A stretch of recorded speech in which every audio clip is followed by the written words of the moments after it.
Ano ho to Mr. Lopez, Mr. Katigbak one lie will not cure another Pagkatapos ho itong isyong to, sabihin natin, nabigyan kayo ng prangkisa, may issue pa ba ng press freedom? Bakit meron ba ho kayong prangkisa na ihaharap sa akin na pwedeng gamitin para kayo mag-broadcast? Eh kung tinimbang ka, ulit kulang, ano hong gagawin namin? Hindi ka nakakaintindi? Gusto mo ba may English accent pa? This is News Tambayan, the online news today. Ikaw ay bago lang sa aking channel, huwag kalimutang mag-subscribe at pindutin lamang ang notification bell sa baba para sa mga bagong updates. So, huwag na natin ito patagalin. Mr. Chairman, maraming salamat po. Nais ko kong tanungin si Mr. Carlo Katigbak. Ito bang hearing natin ngayon, itong nakaraan ng mga hearing, pang-11 na ho ito, Mr. Chairman, no? Pang-12 na po. 12 na ho, no? Nagkaroon mo ho kayo ng issue ng press freedom sa amin? Hindi po. Sa pagre-report nyo ho ng proceedings dito, would you say na balansyado kayo, bias kayo, fair kayo? Ano ang description nyo sa inyong coverage ng ating proceedings dito? Mr. Chair, I'd like to believe we were fair and balanced po. Kasi hindi ko ho nakita yan Ako yung umaasa ho sa Google feed.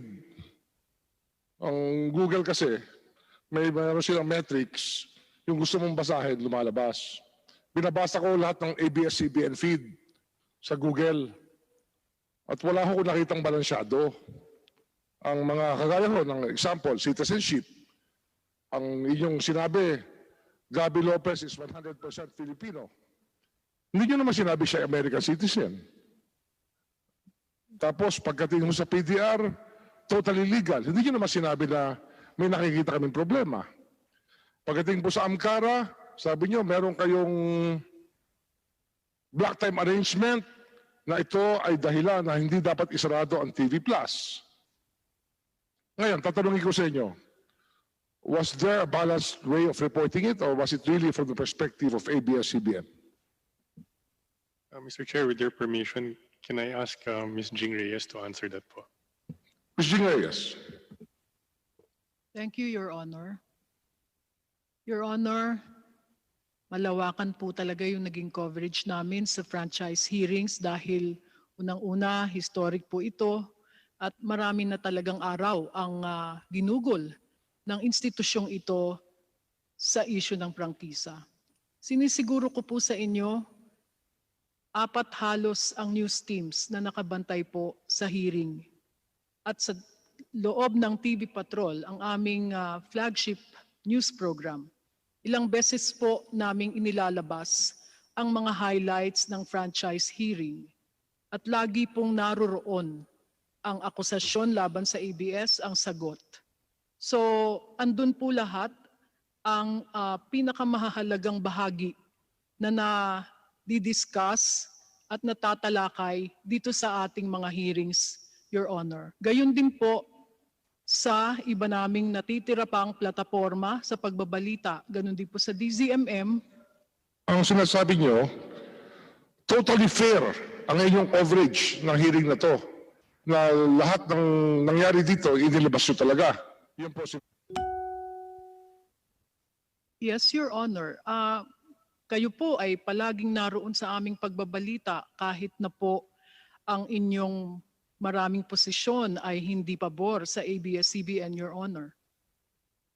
Kasi ano ho iba ho sa karanasan ang inyong sinasabi, pero hindi na rin ako mapakahaba dito. Kasi ang issue ho rito talaga, pagkatapos ho itong isyong to, sabihin natin, example, nabigyan kayo ng prangkisa, may issue pa ba ng press freedom?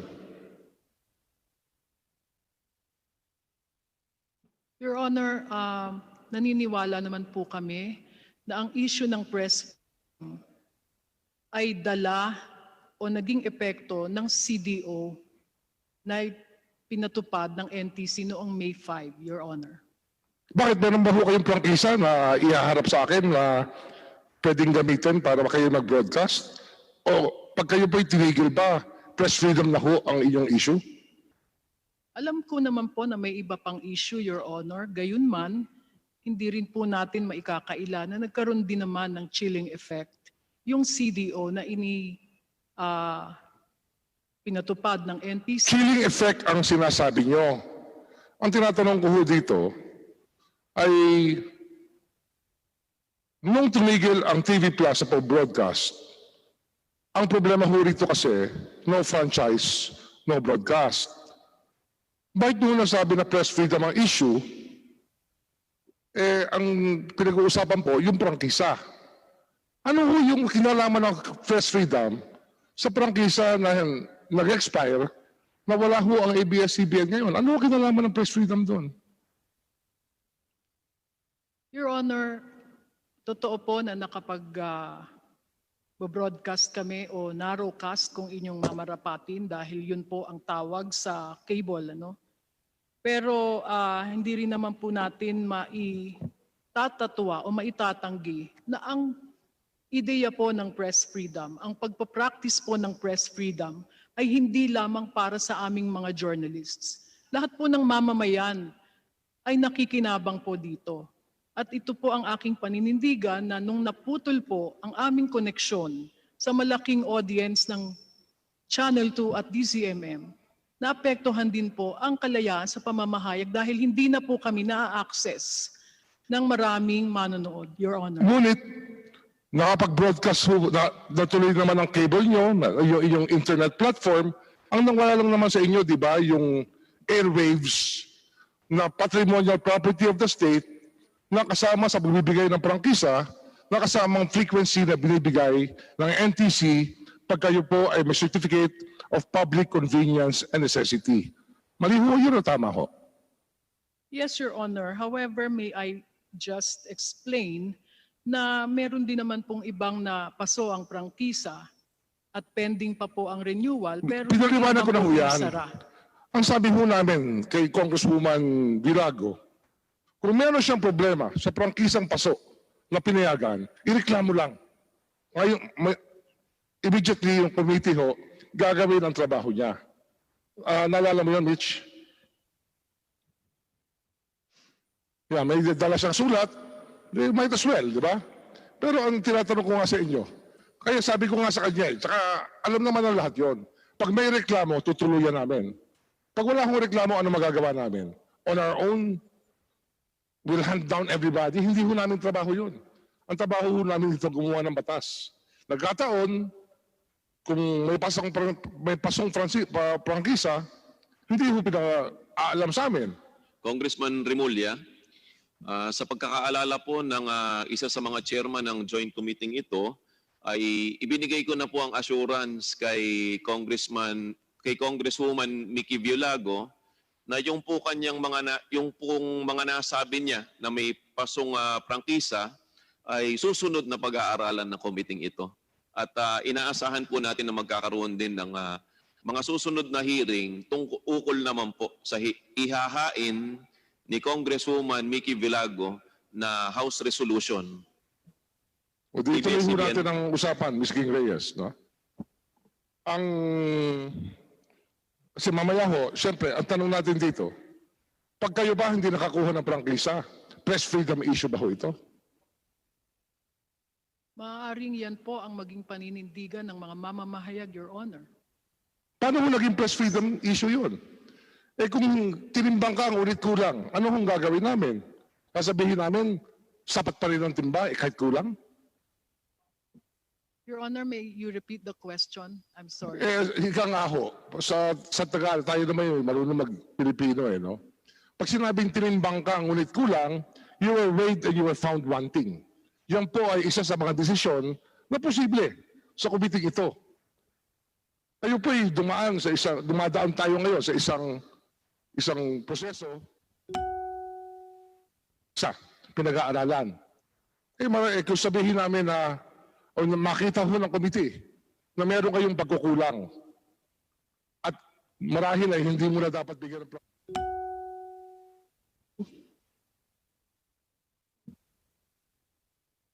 Naninindigan po ako na magiging kabahagi niyan ang issue ng malayang pamamahayag, Your Honor.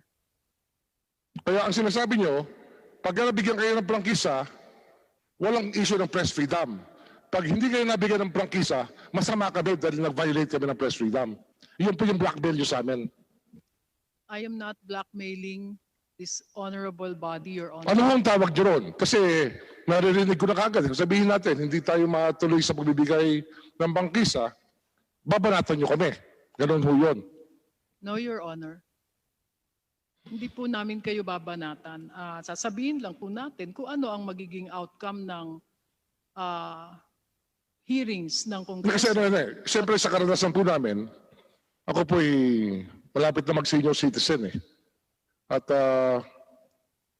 since 1987, kaya memorable po sa akin yan, ako po ay kumuha ng bar noong 1987. Graduate po ako ng College of Law sa UP, kumuha ako ng bar. At yun din yung panahon na bumalik ang ABS CBN sa ere after martial law. Ang nakalata ko lang po, sinabi ko sa sinulat ko to sa aking post sa internet, sa Facebook, 33 taon. Sinabi ko kay Mr. Mark Lopez to, 33 years na ho. Walang tigil ho kayong tirahin nyo ang gobyerno, ang kongreso, kung sino man. Ang tawag nyo nga sa congressman, di ba ho? Ms. Jing, di ba nyo narinig yun sa mga tao nyo na ganun ho ang trato sa kongreso ng inyong news department at sa inyong public affairs programs? Lagi hong inaalipusta ang imahe ng public servants? Your Honor, malaki po ang respeto ko sa mga tao sa gobyerno. Like journalism, politics, and being public servants is a noble calling. At malaki po ang resources na we devote a big number of our resources to covering government institutions and agencies. Hindi po namin kayo hinahamak o nilalait or ridicule, Your Honor. Ang sarap kong pakinggan yan eh. Pero sa karanasan namin, parang malayo po sa totoo eh. Teleserye o Biscory, sabihin mo sa akin kung mali o tama. Lahat po ng kontrabida, masamang tao, laging congressman, governor, mayor, lagi hong gano'n na lang, ayun yung pinapalabas sa taong bayan. Ginagawa ka ho kami na ehemplo ng kasamaan. Ano ba ho nakain namin o pinakita namin sa inyo na para ang lahat po na naglilingkod sa bayan ay in the service of the Filipino people, ABS CBN na lang, at yung mga government official, lahat abusado. Bakit po gano'n ang pinalalabas sa ABS CBN? Your Honor, will you allow me to answer? Opo, kaya tinatanong kayo eh. Opo. Your Honor, with all due respect, hindi po lahat ng aming mga kontrabida ay masasamang government official. Marami po kaming mabubuti. Pangako sa iyo, isa pa lamang, and these are roles of mayors, governors, congressmen po. Ang isang character po na di mabuti that plays the role of a government official is in no way po a representation of government officials in real life, Your Honor. With due respect po, Your Honor, marami po kaming mga nanay sa mga teleserye na nang-aapi ng mga adoptive children. Pero hindi po ibig sabihin na lahat ng nanay po sa mundo ay mang-aapi na ng adoptive children or the real children in real life. Yun Mr. lang Chairman. po, Your Honor. Ang issue kasi dito, ang nakikita ko, na dapat mapag-usapan talaga, itong bias kasi, ang problema, dahil may mind control po, may control po sa utak ng tao, ang mass media. Kaya sa ating saligang batas, nung ito ay binuo ng mga nauna sa atin, sa mga framers ng ating constitution, ang sinabi na mahigpit ng ating framers ng constitution, mass media should be owned and controlled by Filipinos. Isa pa lang ho yan. Meron po akong sinasabi, Congress shall by law prohibit monopolies in mass media. Ang ibig sabihin, yung sa mga debate ho ng Constitutional Commission, lagi ho nilang iniisip ang impluwensya ng mass media sa pag-iisip ng taong bayan. Yun po ang responsibility ng isang network. And this is a great power that you wield that will just make or break the Filipino. And lumalabas po kasi rito, pag very powerful po kayo, parang wala nang tigil na inaalipusta na lang ang mga opisyal ng gobyerno, ang mga mamamayan, yung mga government workers. Marami ho. Yung bang, kagaya sinabi nyo kanila, lagi kayong may fair reporting. Lagi nyo kinukuha yung kabilang side. Ang question, do you even air them? Kasi marami na ho kayo nasaktan na tao. Alam nyo ba ho yun o hindi? Your Honor, may I respond? Yun hong tungkol sa pag-aalipusta sa tao sa gobyerno ay hindi po yan ang aming trabaho. Kung magkataon man lang po na hindi maganda ang aming coverage sa ibang opisyal, ito po ay dahil sa factual basis na nakikita ng aming mga mamamahayag at hindi lamang po ng ABS CBN, Your Honor. We uncover wrongdoing in many places. Ano tayo? Huwag na natin paikutin masyado, no? Kasi nagbubulahan na tayo rito eh. Yung mga PR spin na pumapasok sa inyong news and public affairs, wala ka bang idea ron o meron ka idea? Ano po yun, Your Honor? PR? Public relations spin ng mga spin doctors. Alam mo yun o hindi? We guard against those, Your Honor, but we are aware that there are PR people,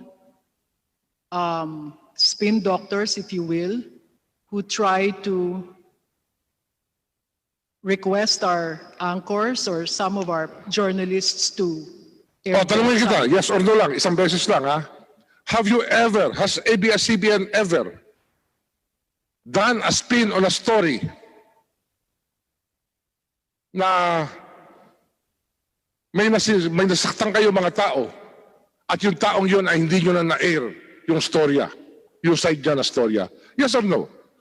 I mean, or meron ba ho? Wala. Meron ba ho pangyayari na yung spin doctor nyo, binanatan ng tao, sinubukang makipag-usap, sinubukang magpaliwanag, hindi nyo ho pinagpaliwanag? Meron ba ho? No. We Never always happened, air. ma'am? We always air the side of... Never happened? Absolutely certain that you've always aired the side of the other side of the story? Absolutely?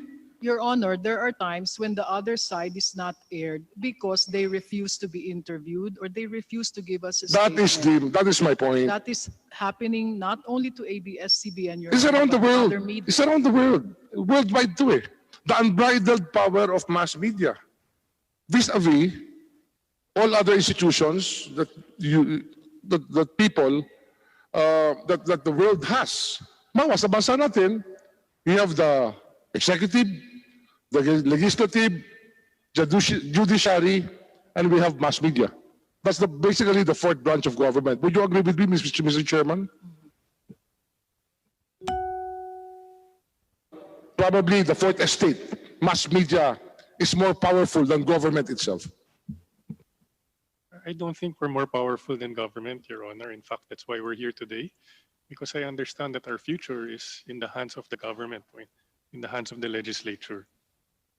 Ano ko kasi, when we look at this issue, at pinag-iisipan po natin how heavy this will weigh on all of us, we look at the country as a whole and the country in the future and how we have become from 1987 till now. Ang ginagawa ko 87, kasi for the past 25 years, kayo ho yung pinaka-monolith eh. You're the biggest organization sa buong Pilipinas on mass media. Hindi ba tama naman ho yun? The Philippines' largest network. Tama ho?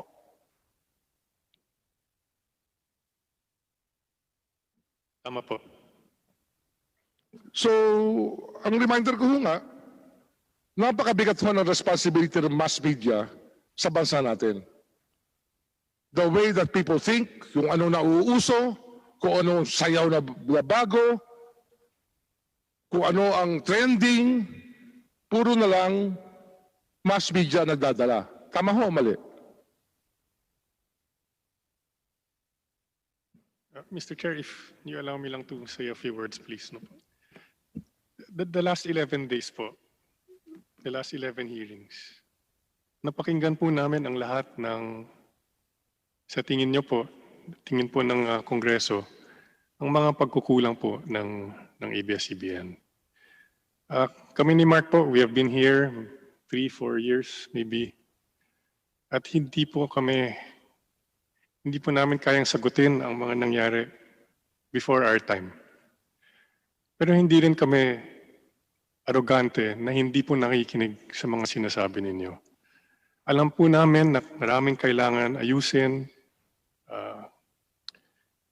i-reform sa ABS-CBN at handa po kaming gawin lahat yan. Mabigyan lang po ng pagkakataong ituloy ang operation po ng ABS-CBN. To the extent po, Mr. Katigbak, na aamin ka ba kayo sa mga pagkakamali na nakikita ng committee ito? Aamin ba kayo? Aaminin niyo ba na talaga nagkamali kayo sa ilang bagay na dapat talaga hindi niyo ginawa, na talagang nakasama sa bansang ito? Meron kaming tatanggapin na pagkukulang po, pero sinasabi po namin wala po kaming nilabag na batas. Yun nga ho eh, no? Sa Amcara ho, wala kayong nakikitang mali sa ginawa ho ng ABS-CBN? Wala po. Sa tingin po namin wala po. Nag-post po itong isang, anong pangalan no? Engineer. Anong pangalan ng engineer? Jeff Canoy. Jeff Canoy. Jeff Canoy, ABS-CBN engineer. Nag-post siya.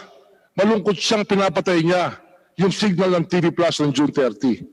Anong signal na Excuse pinapatay me, niya? Congressman Remulla. Yes, Mr. Chairman. Ang engineer po ay si Romeo Tandok Jr. Ang nag-report nito ay si Jeff Canoy, isang reporter ng ABS-CBN. Yung reporter ng ABS-CBN, sabi niya, malungkot na pinapatay yung signal ng TV Plus. Pero, di ba ho Amcara dapat yun? Hindi ho ABS-CBN dapat na nagpapatay nun? Your Honor, if you allow me to answer, no. Mr. Chair, yung pagpatay ho kasi ng transmitter nung araw na yon, may mga remote kami na transmitters which require physical a person to visit those sites in order to shut down the transmitters. And at that point, there were some limitations in being able to do it in a much quicker time, no? So yung napag-usapan doon was that we would shut it off from ABS-CBN because we have that capability to shut it off quickly. So yun ang naging decision at that point ho. Ano ho to Mr. Lopez, Mr. Katigbak one lie will not cure another Ito kasi, ang sabi nyo, Amcara na ho ang nag-broadcast ng signal nyo. Malinamin natin, totoo ba yun o hindi? Totoo po. Amcara na ang nag-broadcast. Sila naman may-ari ng lahat ng transmitter na gumagana sa kanilang panig ng mundo? Yung equipment po, I think that's the one yung napag-usapan ho, which is still in the process of being transferred. Oo. But we are also... Pero hindi pa nalilipat. Hindi pa po. It's Ang ongoing. may-ari pa rin ABS-CBN pa rin. Yes. Ang lumalabas, nagba-block time kayo sa sarili nyo. Hindi po. Hindi po.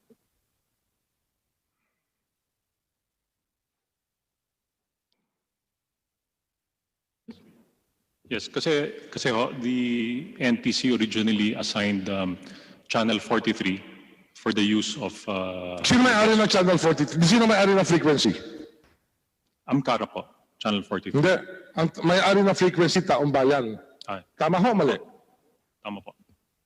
It's assigned to... Pag inassign ng NTC yan, hindi na may-ari niyan Channel 43. Inassign ng NTC sa ABS-CBN. Tama ho, mali?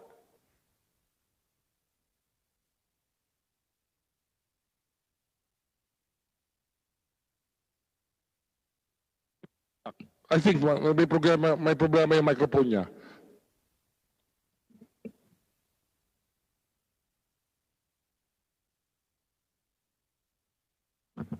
Sorry po, can I request the question? Di ba, tinatanong ko sa inyo, sino may-ari ng frequency ng Channel 43? Well, it's assigned to Amcara po. Assigned to Amcara before inassign sa ABS CBN ng NTC through the provisional authority. Tama ho, mali? Through the provisional authority, imbis na Amcara may-ari, pinagamit na ng NTC sa ABS CBN yung frequency ng Channel 43. Am I correct? Your Honor, can I request Attorney Uy to answer the question? Mr. Chair. Mr. Yes. Chairman, The NTC assigned Channel 43 to ABS CBN for the simulcast. of its- Assign the frequency of Channel 43 or Channel 43. I'm sorry, Mr. Chair. Ano ba yung inassign sa inyo? Channel 43 or frequency of Channel 43? Magkaiba ho yun eh. I don't know the Channel difference. 43 is a frequency. Are we saying that? If we're speaking the same language, I would accede to that. Is Channel 43 a frequency or a station? Para ma-distinguish po natin. Para malinaw po sa isip ng taong bayan. It's a frequency, Mr. Chair. Oh, Channel 43 is a frequency. Sino may-ari ng frequency? Attorney. The state, Mr. Chair. Oh, taong bayan, the state, taong bayan na may-ari ng frequency. Di ba? So under the provisional authority issued on May 14, 2019, inassign ng NTC sa Channel 2, sa ABS-CBN, case number 87-006, provisional authority, inassign po yung frequency, Channel 43, sa ABS-CBN para mag-digital kayo. Correct? Mr. Chairman, yes, that was stated in the provisional authority granted to ABS-CBN. However, Channel 43 was assigned to ABS-CBN even before then, Mr. Chair. And, Attorney, remember, when this was assigned, the NTC was still under the impression, hindi pa nawawala yung impression ng NTC. Hanggang ngayon yata, hindi pa nawawala. Na magkapatid po, sister stations po, ang ABS-CBN at ang Amcara. Kasi naging subsidiary niyo siya for 24 years. Am I correct? 24 years nyo, naging subsidiary ang Amcara o 23?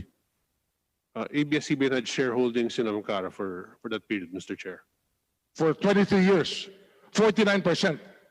Mr. Chairman, Yes, Mr. Yes, Chair. yes. yes. Yes, Within the- Congressman With the Defensor. indulgence of Honorable Remulla, kasi yung punto lang naman po ni Congressman Remulla kanina is that sinasabi walang violation. So pinoint out niya yung mismong engineer ng ABS-CBN na nag-post na ino-off niya yung signal supposedly ng Amcara. Now, Mr. Lopez is saying no, it was the signal of the other stations na dapat, well, basically it should have been off since May 5 of this year. But anyway, having said that, Mr. Chair, nakarecord naman po yun eh. Ang pinagtatako ko lang po, yung engineer din kasi, siya rin ang nag-delete nung kanyang pinost.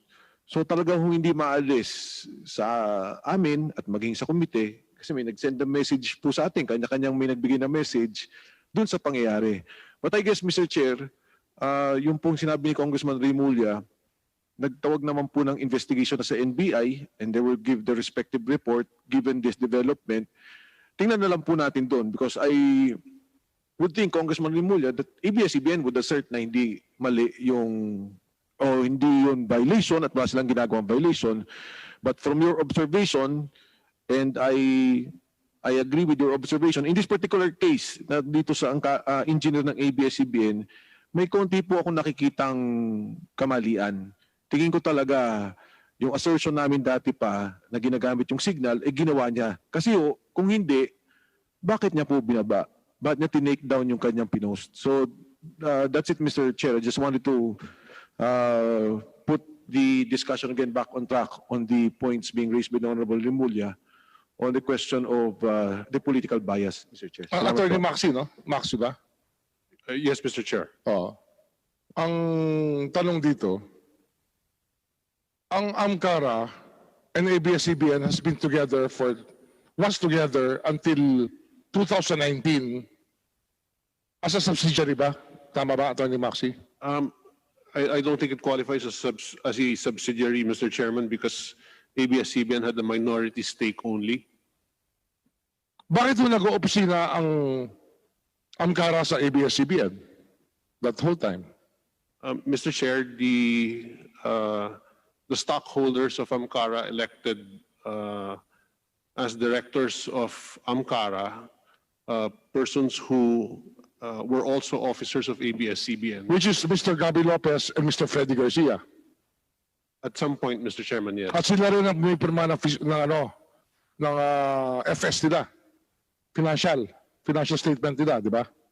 Sa inyong repertorial requirements, sila may pirma para sa Amcara. Well, not necessarily the president or the chairman. 2016. Hindi nyo ba alam yun? As regards the signatory of financial statements, Mr. Chairman, it's not necessarily the president or the chairman who signs those, Mr. Chair. Di ba? May pirma sila, di ba? I'm sorry, Mr. Chair. May pirma. Yung nakita ko dati na financial statement ng Amcara, nakapirma ron, naka-certify doon si Mr. Gabi Lopez at si Mr. Freddy Garcia. They were officers before, Mr. Chairman. So nag-oopisina sila sa inyo, sila ang nagpirma ng financial statement, ang lahat ng equipment na Amcara ang ABS CBN ang bumili. Except all the equipment of Amcara Broadcasting Corporation was purchased by ABS CBN except for the first batch of analog equipment of Amcara Broadcasting Network Incorporated.